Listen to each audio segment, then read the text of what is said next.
Qui va être le prochain entraîneur du Real Madrid? Voilà une question fort intéressante. On est une semaine, un peu plus même maintenant, après l'élimination de Ligue des Champions du Real Madrid par Arsenal. Et finalement, bon, il y a une chose qui semble assez actée, en tout cas si on en croit ce qui se dit dans la presse, Rota, c'est que c'est la fin de Carlo Ancelotti. Alors attention, parce qu'on a vu des dernières rumeurs qui laissaient à penser que Florentino Pérez lui referait confiance une dernière saison. Moi, évidemment, j'espère que c'est ta version qui l'emporte. Encore une fois, rien contre Carlo Ancelotti et ce qu'il représente pour le Real Madrid, mais oui, j'espère que c'est la fin du cycle Ancelotti parce que je pense que ça viendrait à point nommé pour le Real. Mm. Justement, j'allais te dire juste après, est-ce que tu donnes pour fait à 100% son éviction? Parce qu'effectivement, Pedrerol notamment, qui on sait fait partie des messagers de Florentino Pérez, disait il y a 2-3 jours que le souhait de Florentino Pérez, selon lui, c'était de garder Ancelotti une saison de plus, que le Real Madrid espérait grosso modo que Carlo remporte quelque chose sur cette fin de saison pour pouvoir sauver son bilan et donc rendre possible Le sa, sauver. sa continuité. Du coup, tu crois vraiment à cette idée? Bah, si c'est le souhait de Florentino, ses souhaits commencent à me saouler, Florentino Pérez et pourtant je pense que tu sais l'amour que je lui voue. Non, je pense qu'à un moment donné, il faut se rendre compte et ça arrive dans tous les clubs, qu'il y a des fins de cycle, il y a des messages qui ne passent pas forcément enfin qui ne passent plus forcément. On est en train de le voir avec Carlo. Je pense que justement, on a réussi une transition d'effectifs plutôt intéressante, même s'il y a encore à l'étoffer et à développer. Mais c'est le bon moment à mon sens pour, changer d'entraîneur, donner voilà, un coup de renouveau, un coup de boost à cette équipe, à ces joueurs. Et puis les joueurs qui sont là depuis longtemps aussi ont besoin, dans tous les cas, un joueur de foot professionnel a besoin de connaître d'autres techniques, d'autres approches, d'autres façons de faire. Et je pense que c'est vraiment le bon moment à cette fin de saison. On m'a posé la question à moi, je crois que c'est hier ou avant-hier sur la revue de presse. Si Carlo prend Copa et Liga, imaginons, tu crois pas qu'il resterait? Je pense que Florentino le garde et que lui reste, oui. S'il prend les deux titres, sachant qu'en plus il y a la Coupe du Monde des clubs, potentiellement un troisième, Hmm. il a pris une coupe intercontinentale, une super coupe d'Europe, t'imagines? Ça fait 4 voire 5 titres. Tu peux pas le dégager. En tout cas, Florentino n'est pas en position de lui dire: «Tu fais pas ta dernière année de contrat, la saison elle est pas bonne». Parce que Carlo lui répondrait: «Ah ouais, OK, je me fais sortir de la Ligue des Champions et je saute». Enfin, tu vois, il y aurait pas de logique à ça. Donc oui, s'il y a Copa et Liga et de toute façon, la Liga, c'est un titre évidemment majeur, mais si en plus tu arrives à battre le Barça en finale de coupe samedi, tu rattrapes pratiquement toutes tes conneries d'avant. C'est-à-dire que la Super Coupe, on l'oublie parce que tu as battu le Barça. La Liga, bah, forcément, on oublierait parce que le 4-0 que tu as pris, finalement, bah, tu as quand même pris la Liga. Donc en fait, tu effaces déjà deux immenses revers. Et puis la Ligue des Champions, bah, tu l'oublies pas, mais tu as quand même battu encore une fois le Barça en finale de Coupe du Roi et ce serait le dernier souvenir un petit peu des gens. Donc ouais, forcément, je pense qu'il y aurait de grandes chances qu'il reste. Oui, puis il y aurait l'idée de la dynamique, effectivement. En vue du mondial des clubs, si tu finissais par prendre Coupe du Roi, Liga, assurément, même nous, on dirait le Real est sur une bonne dynamique. On peut y croire à cette victoire au mondial des clubs.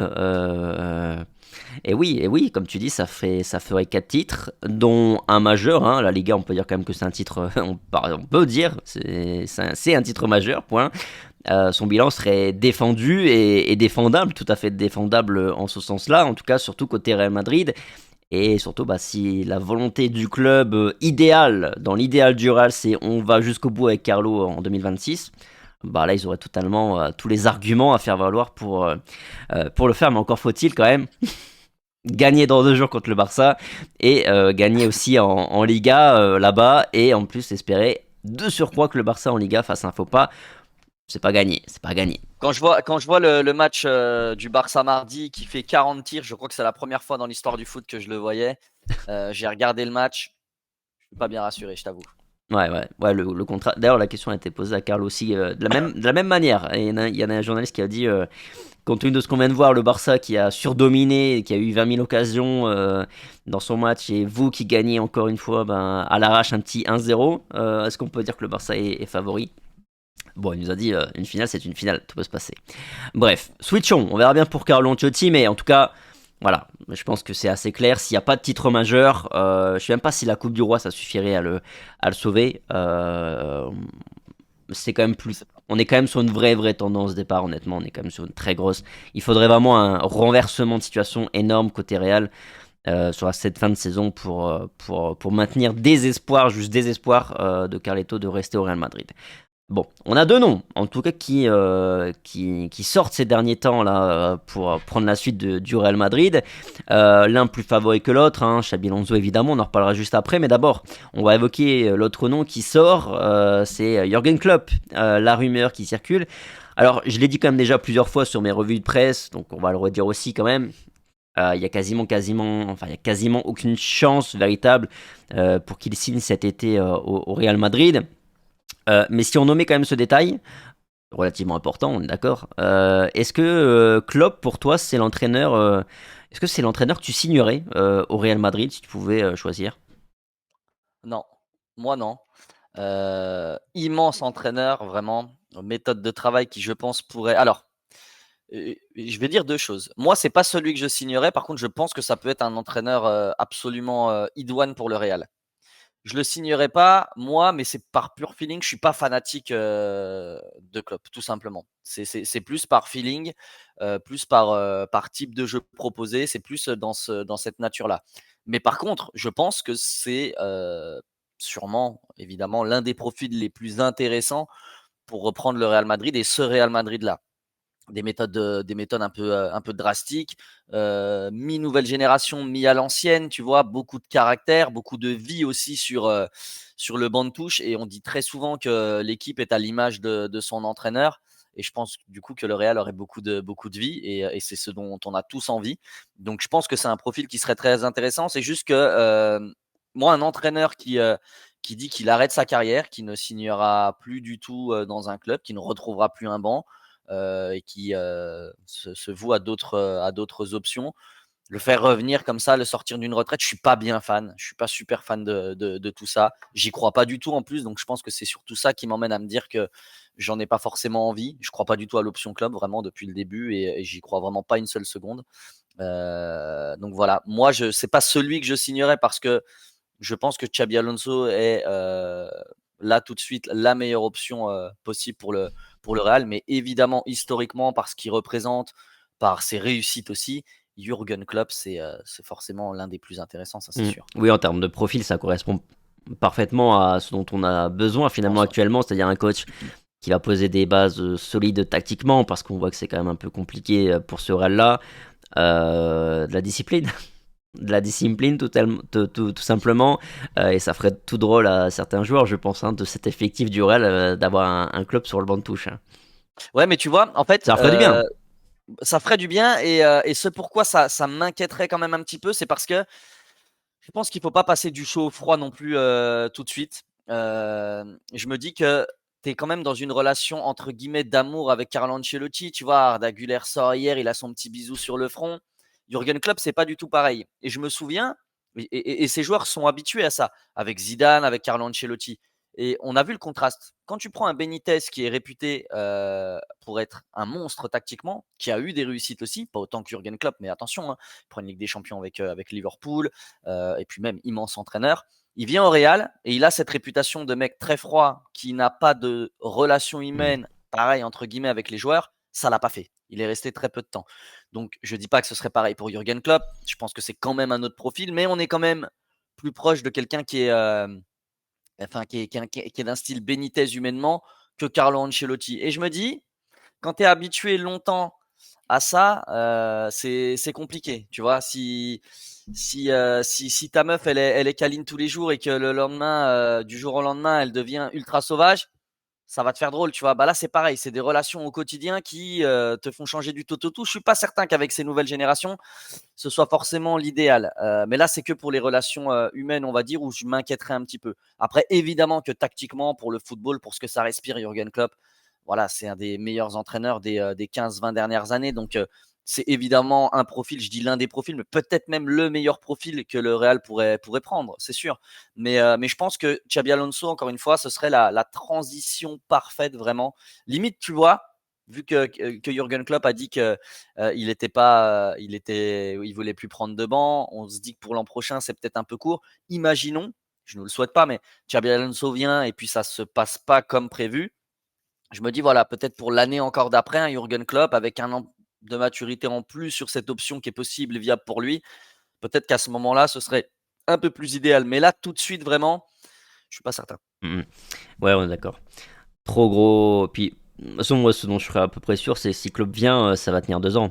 Je veux dire, je pense que tu peux avoir une première année électrochoc où ça fonctionne très très bien si le message passe très bien auprès des joueurs.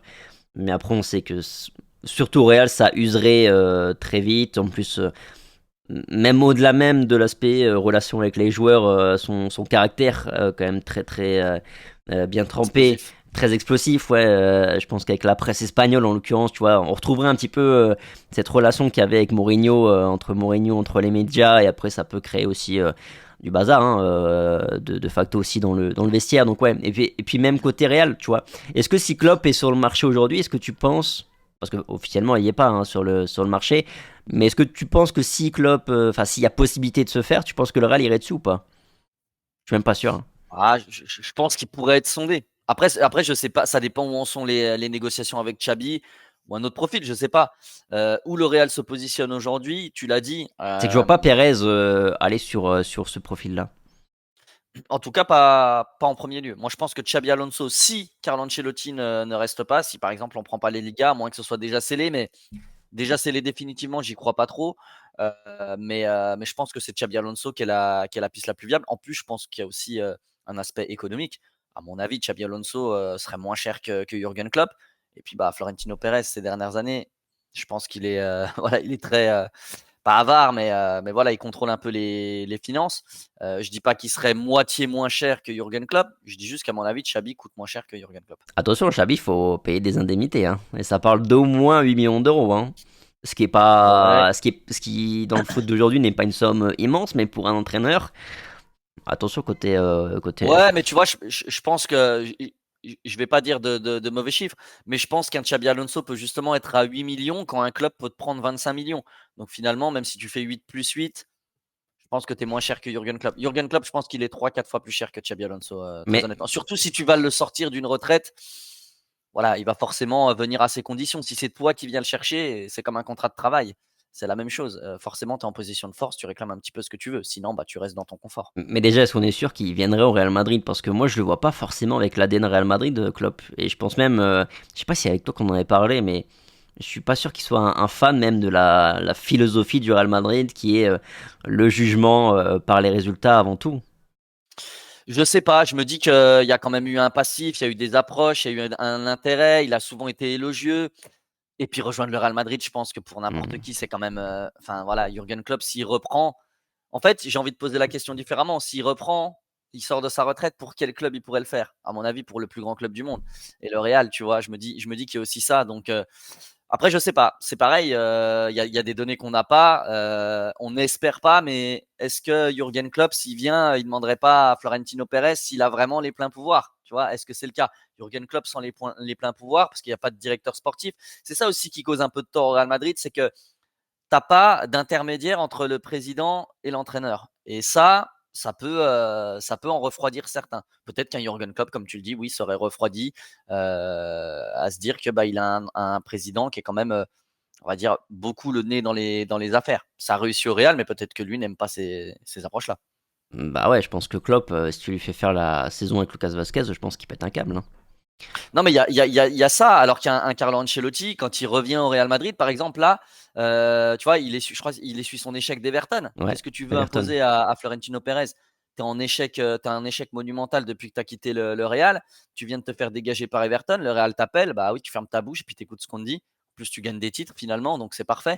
Mais t'es pas en position de force. Jürgen Klopp, si on va le chercher de sa retraite, lui, il est en position de force et c'est lui qui va décider. Donc, comme tu dis, peut-être même que Florentino Pérez, c'est pas quelqu'un avec qui il aimerait collaborer. En tout cas, moi, je crois pas du tout à cette option. Mm. J'ouvre une parenthèse là, rapide, mais en parlant comme ça d'entraîneurs qui passaient au Real, qui semblaient complètement dépassés. Donc Carlo Ancelotti, hein, parce que ses derniers clubs avant de revenir au Real Madrid, c'est quand même pas fameux. Il y a personne, je pense, qui aurait parié sur un retour de Carletto.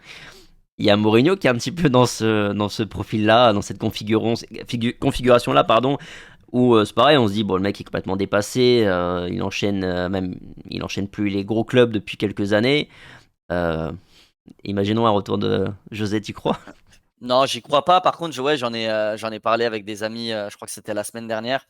En fait, Mourinho, moi, j'y crois plus depuis un moment. Vraiment, je trouve qu'il est en train de s'égarer. Tu vois, encore là, son affaire à Fenerbahçe, met le doigt dans l'œil ou dans Ouais, l'oreille, je crois. Enfin, tu vois, c'est des trucs de gamin et c'est pas l'image du Real. D'un autre côté, j'ai ma petite âme de gamin qui me dit, putain, les classicos, ils étaient sacrément piquants.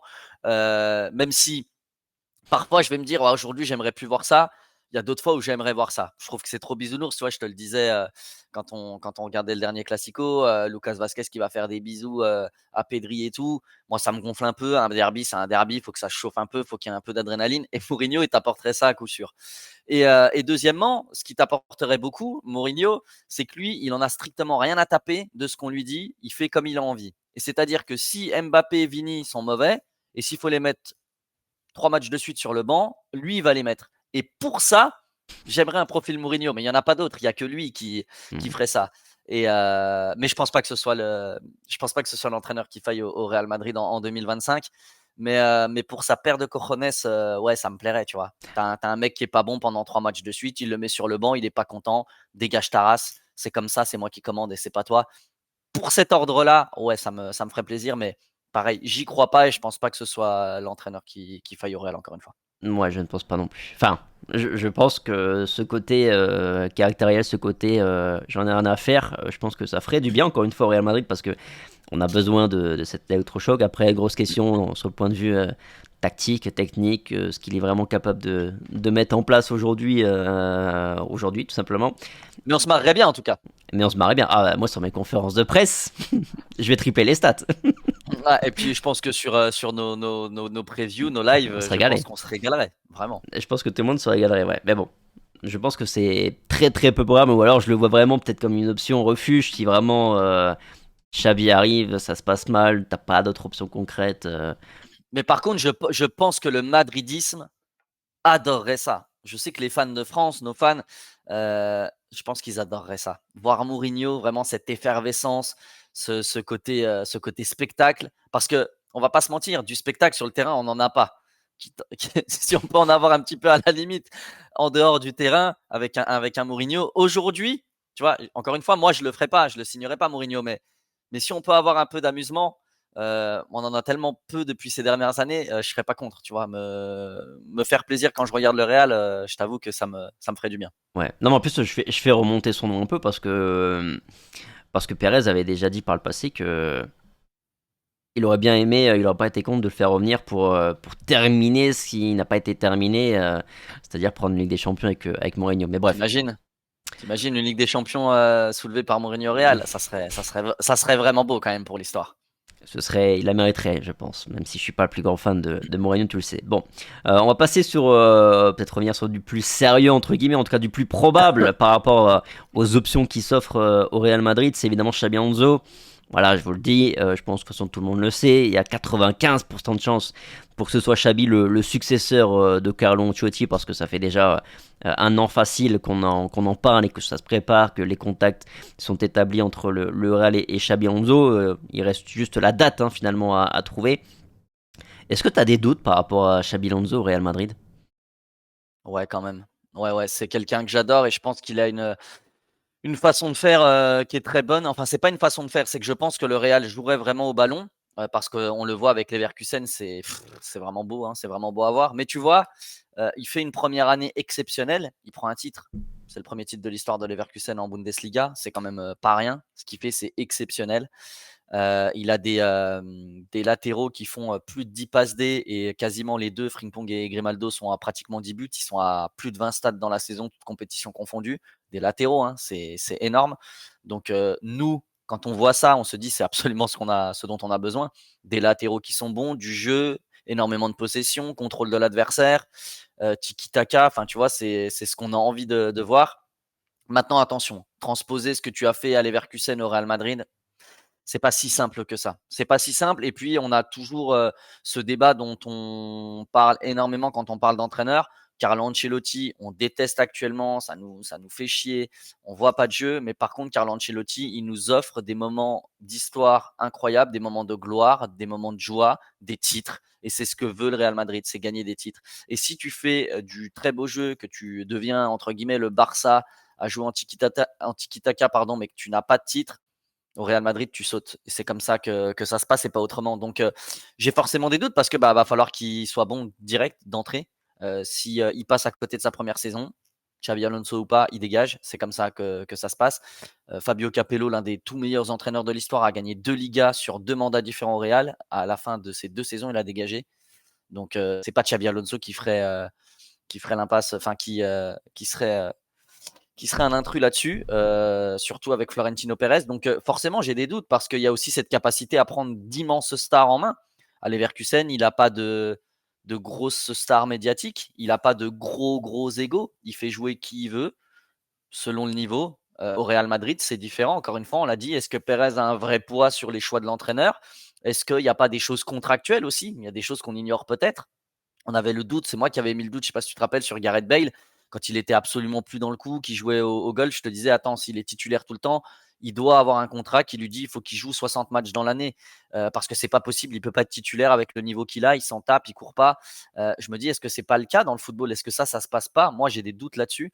Et donc, attention, le Real Madrid, encore une fois, c'est pas Leverkusen, on le voit aussi cette saison, il galère beaucoup plus, hein. Il galère énormément plus avec Leverkusen. Ça fonctionne pas tout le temps. Il surdomine des matchs, il les gagne plus à la 94e comme l'an passé. Il avait ce facteur chance aussi qui est là pour accompagner les titres. Donc voilà, il y a quand même plusieurs ingrédients. Maintenant, c'est sûr que ça donne envie. C'est un coach nouvelle génération. C'est une légende du Real.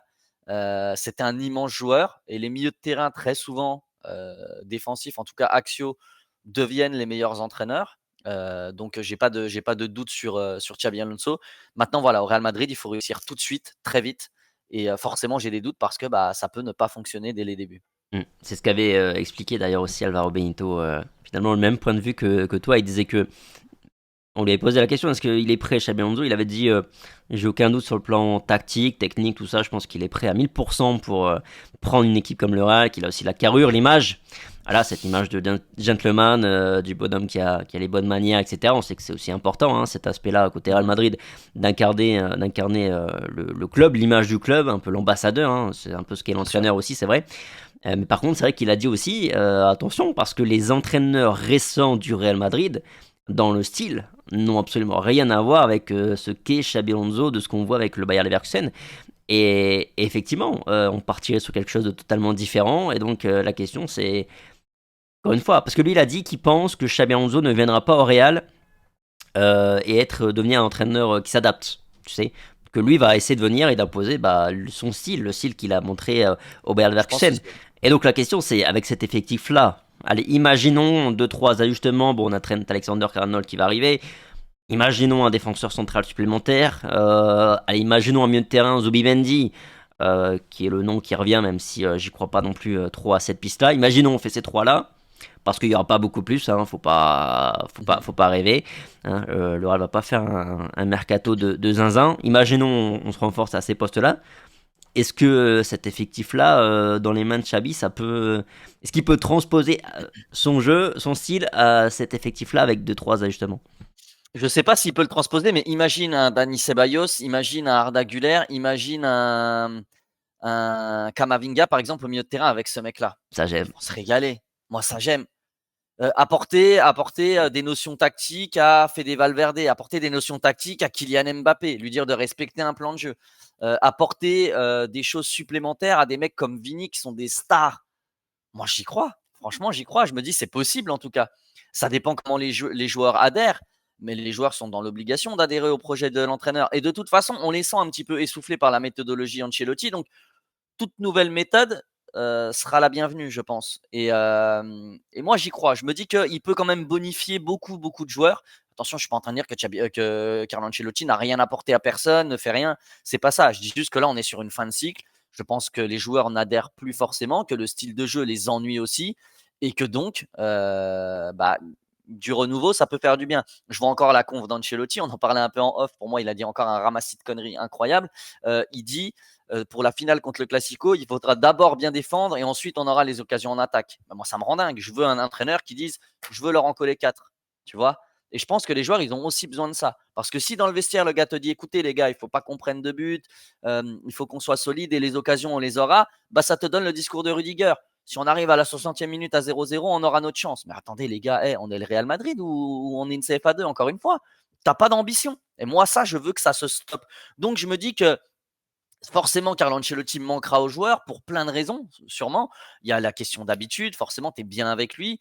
Ça redistribue aussi toutes les cartes, donc attention, la concurrence, elle peut être plus mal vue, ça peut créer des tensions. Il y a ces choses-là qui ne sont pas à négliger. Mais par contre, avoir de l'ambition, un football un peu plus offensif, une méthode différente, essayer d'avoir le contrôle du ballon dans les matchs. Et d'ailleurs, on l'a dit sur les 2 derniers matchs, même si tout n'est pas parfait, je pense que les joueurs sont contents d'avoir la maîtrise du ballon par rapport à tous les matchs avant cette saison où tu subis énormément. Donc, moi, j'y crois. Je pense qu'il peut apporter des choses, lui ou un autre de toute façon. Mais Xabi Alonso, je pense qu'il a cette maturité maintenant pour pouvoir sauter le pas et venir au Real Madrid. Et puis, la vie, c'est des risques aussi. Je pense qu'il faut le faire. Et puis, si ça fonctionne, écoute, tant mieux. Et puis, si ça fonctionne pas, des entraîneurs qui ont envie de prendre le Real Madrid, il y en aura. Ça, je me fais pas de soucis.